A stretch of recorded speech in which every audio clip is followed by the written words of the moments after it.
안녕하세요. 소설 하다의 46번째 시간, 네, 인사드립니다. 오늘은 이제 방금 전에 막 다 읽은 소설 한 권을 좀 추천드리고 싶어서 이렇게 가져왔는데요. 오늘 같이 얘기해 볼 소설은 박지리 소설가님의 맨홀이라는 장편 소설입니다.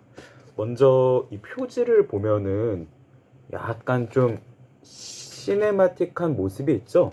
이게 최근에 이제 영화로 만들어져서 나왔는데, 그래서 그 에디션으로 영화 개봉 기념 에디션으로 이런 표지가 나왔다고 합니다. 저는 일단 이 소설에 대해서 간단하게 줄거리를 말씀드리면은, 처음 세팅은 그거예요. 고등학교 남자 아이의 소년의 성장담인데, 그 소년은 항상 학교에서든 집에서든 되게 겉돌고 있습니다. 그 이유는 소년이 어렸을 때부터 아버지에게 학대를 받은 가정 환경을 가지고 있기 때문이죠. 그러니까 소년의 가족은 아버지, 어머니, 그리고 누나, 이렇게, 그리고 자기, 이렇게 있는데, 아버지가 어렸을 때부터 엄마를 엄청 학대했고, 또 그 학대 과정을 어린 누나와 자기가 보고만 있을 수밖에 없었던, 그 지옥 같은 순간을 견뎌야 했던 어떤 그런 과거를 가지고 있는 소년입니다. 그런데 사실은 좀 여기까지만 얘기를 듣고 보면은 어때요? 엄청 흥미롭다라는 생각까지는 안 들지 않아요? 왜냐면은 그런 어떤 소년의 성장담이란 게 우리한테 사실 엄청 특별하게 다가오진 않잖아요.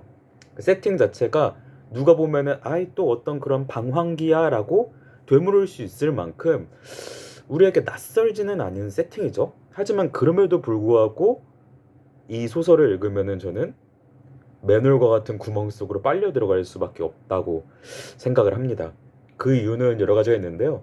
일단 첫 번째는 박지리 작가님이 쓰는 모든 표현들이 있잖아요. 마치 정말 이 어떤 블랙홀 같은 구멍이 있으면은 거기서 그냥 그 구멍 안에서 꿀렁꿀렁 표현들이 나오는 것 같아요. 그러니까 어떤 작가의 소설을 읽어보면 우리 그럴 때 있잖아요. 아, 이 사람 이런 문장을 쓰려고 엄청 공들였구나. 괜히 좀 인위적으로 뭔가 있어 보이는 문장을 쓰려고 했구나라는 게 느껴지는 소설도 있어요. 그쵸? 여러분들 공감할 수 있는데 멋부리려고 했거나 어떤 약간 부자연스럽고 자기적으로 느껴지는 문장이 있는데, 박지리 작가님의 이 문장들, 이 소설 속 문장을 읽어보면 그런 게 아니라 그냥 이 블랙홀 너머에는 엄청나게 거대한 암흑이 있는데 자연스럽게 그게 문장으로 꿀럭꿀럭 새어 나오는 것. 그래서 굉장히 감각적이고 시적이고 구체적인 문장들이 있는데 그것들이 하나도 자기적이지 않게 느껴지는, 그러니까 그 문장을 읽으면 우리가 저 넘어 있는 뭔가 이 블랙홀의 세계가 느껴질 만큼 뭔가 이렇게 위압감, 어떤 무게감이 느껴지는 문장들이 굉장히 많았다고 생각을 합니다. 그래서 빠져들듯이 읽을 수 있었고요. 그리고 또 하나가, 두 번째가 첫 번째 특징이랑도 이어지는데 척하지 않는다는 거예요. 그러니까 분위기를 잡으려고 하지 않아요. 그러니까 내용을 보러 보면 아시겠지만 상당히 어두운 분위기의 소설이거든요. 근데 이런 어두운 분위기에, 특히나 저희 선입견일 수도 있는데, 어두운 분위기의 성장 소설은 대부분 좀 척하는 경우가 많단 말이죠.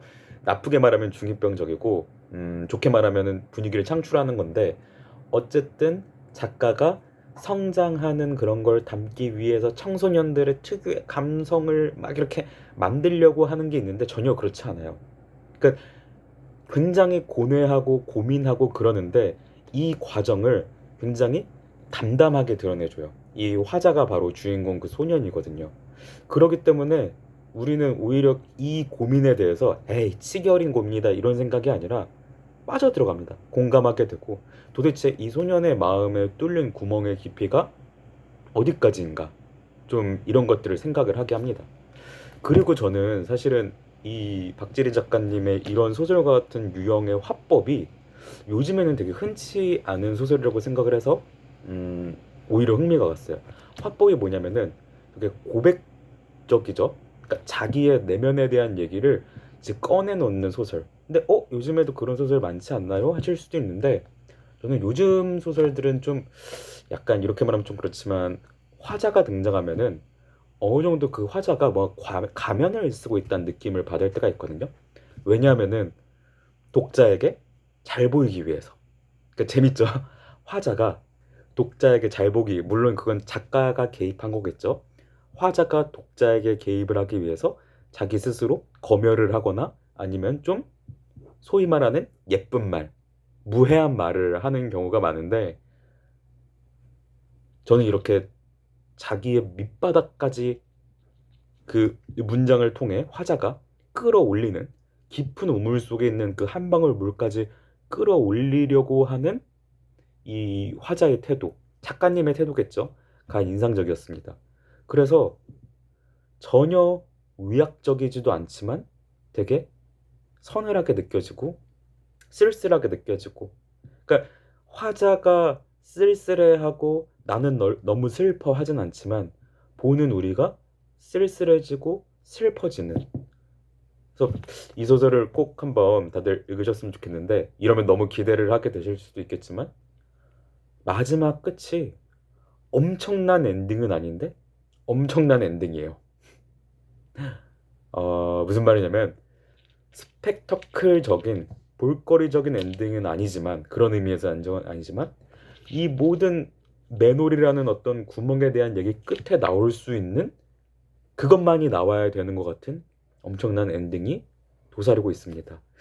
그래서 조금 이거 읽기 전에 그냥 10대 남자 청소년의 그냥 성장담, 어둡고 자기 혼자 고뇌하고 하는 것에 대해서 좀 스테레오타입을 가졌던 제가 좀 부끄러워지는 작품이었습니다. 그래서 지금, 왜냐면 지금 막 읽어갖고 저도 약간 깊은 구멍 속에 있다가 이제 빠져나온 느낌인데, 오늘따라 뭔가 너무 밝네요, 화면이. 네. 그래서 척하지 않는 깊은 구멍을, 감각을 느끼고 싶은 그런 소설을 읽고 싶은 분들이라면 박지리 소설가님의 맨홀 꼭 한번 읽어보시길 바라겠습니다. 감사합니다.